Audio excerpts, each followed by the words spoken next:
It's obviously a public purpose.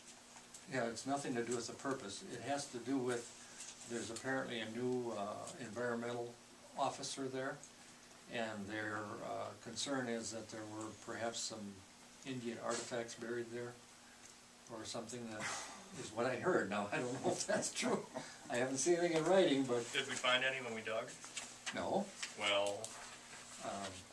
and that's what they're fighting about, but you gotta understand, the state people go over there and they have to try to fight this stuff, and then they finally just get wore out and they say, go away, I'm going home. And, you know, you can about imagine how this works. You got a new guy come in Chicago. What are they gonna do? They're gonna try to make it look like their record is pretty tight and they don't give much away. So now we got a person in there probably not looking, you know, the people that were there before understood what had been here, understood what we were seeing. These people don't even know where Rushford is. And that's probably the real problem.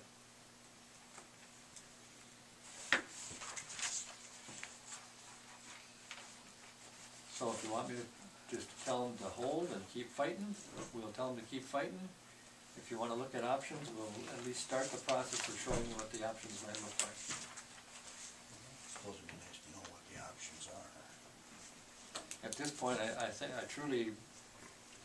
I hate to say it, but I would truly want to help you try to see that before I leave, so you know what they're seeing through their eyes, because I'm sensing, not something I wanted to hear, but I wouldn't want to leave here and then have you think that, you know, I didn't forewarn you, because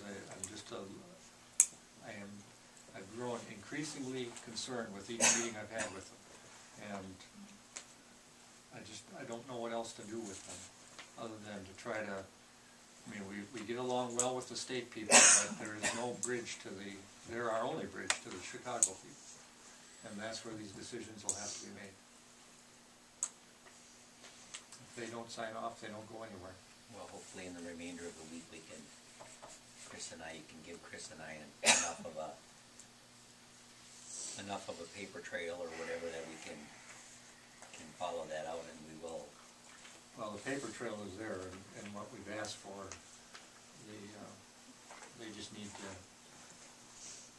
you're looking for project worksheets to come back with approved or disapproved or modified or not modified, and there's probably 8 or 9 key projects that total probably well over close to $2 million. That's what we're looking for. The Dreaming Horses money is available? Yes. For up there? Yeah. Is that the Brownfield grant? No, that's the insurance money we got for the building that was credited. FEMA didn't, you know, they took our $500,000 of insurance and said we're going to put this much toward that building, and so they arbitrarily in their account. So there's no strings attached to that money, so you don't have all those problems. Even though it's FEMA related, they don't, that's insurance money, so they don't have anything to do with it. It's like the insurance money at the liquor store for the $60,000 of product that we lost. They don't have any, sadly. What happened? Well, when the store got flood. Oh, during the flood, Yeah. I'm sorry. That money, they just take in 60 and that's it, they put it there. They write it off and then they don't look at it anymore.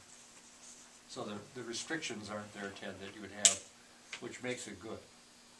And actually long term is probably, for the city, is more bulletproof in terms of any audits that FEMA might try to pull on you.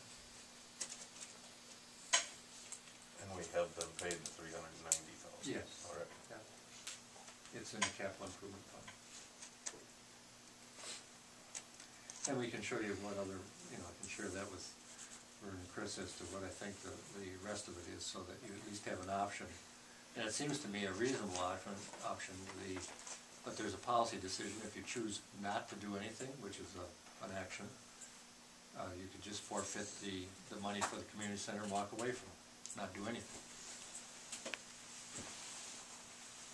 I don't think you want to do that. I don't think we can afford to do that. Well, I wouldn't encourage you to, but I mean, somebody will ask you, did you make that decision, and you need to. So I'll pull out my preliminary packet, of how you go to a different plan and show you how those numbers might flow. Okay. And hopefully Tom Surrey will get a positive answer, and then he'll finish it. Yes. Yeah. He doesn't have one yet? I think if you read the newsletter, I can just, if you want me to bring you up to date on that real quick, Yeah. as long as we're on that. Well, I read it, but we've approved the $60,000, and how But the timing, much longer is this gonna? yeah, I thought I addressed that, maybe I didn't. I meant to if I didn't. Because I asked the bankers, I said, well, how long does this process take? Everybody tells me it should